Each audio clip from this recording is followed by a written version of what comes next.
राधे राधे, जय श्री कृष्णा। स्वागत है आपका मेरे YouTube channel organic garden by Sunita में। कुछ बातें जो तुलसी माता की कार्तिक मास में करने योग्य हैं और मुझे भी अभी ज्ञान हुई है, तो बस मैंने सोचा कि ये आप तक भी नॉलेज पहुंच जाए। तो इसीलिए मैं ये आपको जानकारी देना चाह रही हूँ कि तुलसी मास में जो ये इनकी मंजरी है वो शंकर भगवान के मंदिर में चढ़ाएं। शिवलिंग पे चढ़ाने से कहते हैं कि अश्वमेध यज्ञ का फल मिलता है और इसकी माला कृष्ण भगवान के गले में पहनाएं।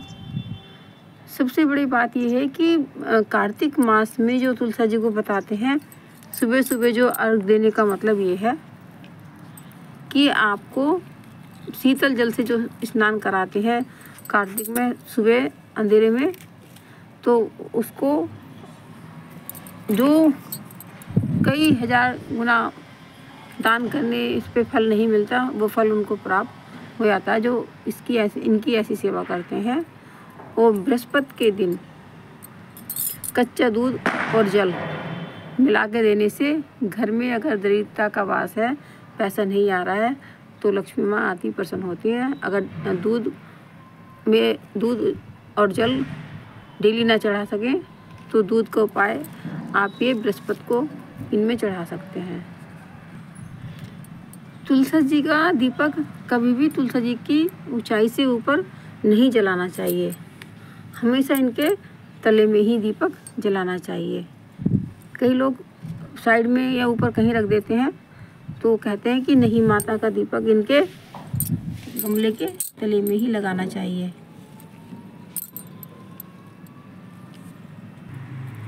क्या आपको पता है इनकी जो सूखी लकड़ियां हैं, कार्तिक में श्री हरि की आरती इनसे उतारने से श्री हरि बहुत अधिक प्रसन्न होते हैं।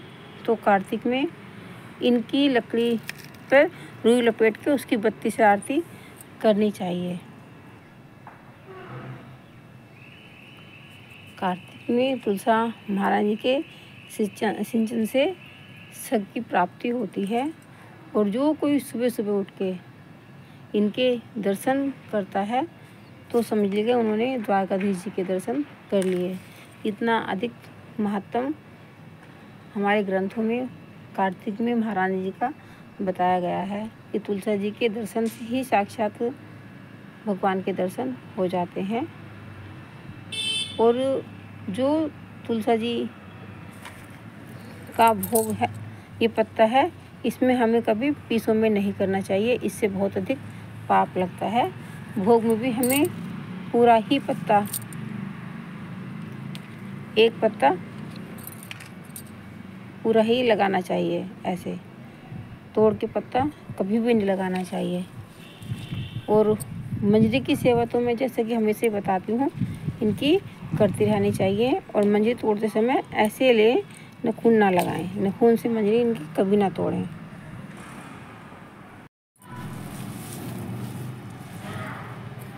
तुलसी महारानी को औषधियों, वनस्पतियों की औषधियाँ इसलिए कहा जाता है क्योंकि ये अमृत कलश से पैदा हुई थी। जब समुद्र मंथन में के समय कृष्ण भगवान को मोहिनी रूप बनाया था और उनके हाथ में अमृत कलश था, तो उस टाइम उनके नेत्रों की बूंद कलश में गिर जाती है, उन्हीं से इनकी उत्पत्ति हुई है। अब ये देखिए, जब साक्षात ये अमृत कलश से उत्पन्न हुई है तो हमारे लिए वो भी श्री कृष्ण भगवान के, तो कितनी हमारे लिए फलदायी होंगी। और हम ये क्या करना है, छोटा सा इनका पूजा अर्चना दीपक जलाना है, भोग लगाना है और स्वच्छता का ध्यान रखना है। तो बस छोटी सी ये वीडियो है। कार्तिक मास में महारानी की ये सेवा करने से आप ना चूकें। राधे राधे, जय श्री कृष्णा। फिर ऐसी जानकारी के साथ आपसे फिर मिलती हूँ। सब पूरा देखें,